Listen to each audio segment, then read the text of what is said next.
you come to a place like this, it's very hard to visualize what was actually here. But if you can do that, it really begins to open up everything for you. This is a graveyard, obviously, because there are grave stones and tombs littered about the place. But it's only part of a wider complex. And that complex is a monastic settlement, a church, and a village. And when you look round you, you can see the lake, but the lake was lower, or it is lower now than it was then. So the lake would have been 12 feet higher. The water would have come in and lapped around it. There would have been a harbour there. You would have had people coming and going. You also had pilgrims, because this was a pilgrimage site on the way to Lough. So you would have had a hostel here, and people would have come, prayed, stayed, slept, and moved on. But there were other things happening as well in the landscape. And up behind us here, we have two raths. And that's a very rare thing to have, where you have two of them connected to each other. And they would be between the 5th and 10th century AD, roughly contemporaneous with what we have here in Cleenish monastic site. But this isn't just the end of it, there's even more than that. This would have been here because there was previous occupation on Cleenish Island. And we think we're now beginning to uncover Bronze Age activity here as well. So there's nothing new in the layering. Everywhere you go, you come across this building upon what was there before. There was an archaeological dig here by NUI Galway in 2014, and they found some fantastic things here. I believe it was the first archaeological dig on this particular place. Just to the north of us here, between here and the Lough, they did a dig and they uncovered a disarticulated skeleton, and that means that the head wasn't on it. So someone who was buried without their head meant that this person wasn't buried within the graveyard, was buried without. So who was this person? Why did he lose his head? And why was he buried out there? We may never know the answers to that, but it adds to the mystery of the place, and it adds to the speculation that you can bring about it.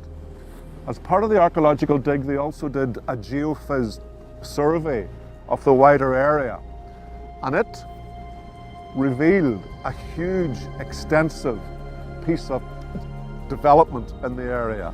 There were field boundaries, there were foundations of buildings, and there was a D-shaped enclosure. So you're looking at something now that doesn't look like any of that, but if you can use your imagination to begin to visualize a church, a graveyard, a village, a harbour, raths, all of these things come together, and most importantly, the people who would have been active here.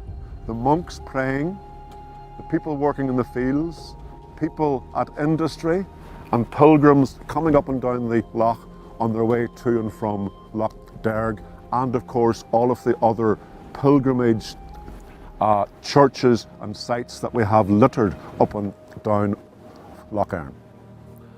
The history of this place means nothing without people. We have talked about this place and what it might have looked like, and the interaction between it, landscape, church, society, all of those things were happening here. But the people today, they are the people who interpret it, who come and visit it and want to make something of it so that they can see what this place would have been and what it means to them now. And the communities within which places like this reside are critically important to the maintenance, the interest and the success of them. And Cleenish is one of those places that attracts people to it, maybe because of landscape and the beauty and where it is, the rolling hills and the Lough, the view of Culca, all of these things add to it. But also local people, particularly the Bellanaleck local history group, the local churches, farmers, people who maintain the land, who look after it, regard this as a special place. And it's special because of all the things we mentioned, but it's also because they can see themselves in it, I think, and they can see the importance of passing the heritage on to younger people. And Cleenish, of course, has had that layering of history, not least of which has been after the First World War, veterans returned here, traumatised by the war. They were given 11 houses on the island, but because of the isolation, because there wasn't any bridges on and off the island then, they found it very, very hard. And some of them would have had PTSD, some of them had never farmed before, and some of them found it very, very hard to live here. And that's interesting because even though we're close to the mainland on either side of us here, it's still a very isolated place. And that more recent history reflects that back on us as well. And the local history group that made the film and wrote the book and attracted people to come here because of that are also attracting people here because of this. So it adds to the layering, it adds to the stories of people and place. It gives a real sense of pathos and a real sense of the importance of this and why it means something to people's lives, and therefore how we can continue this by bringing more people to see it, by bringing our young people over to visit it and to interpret it for our own needs in the 21st century.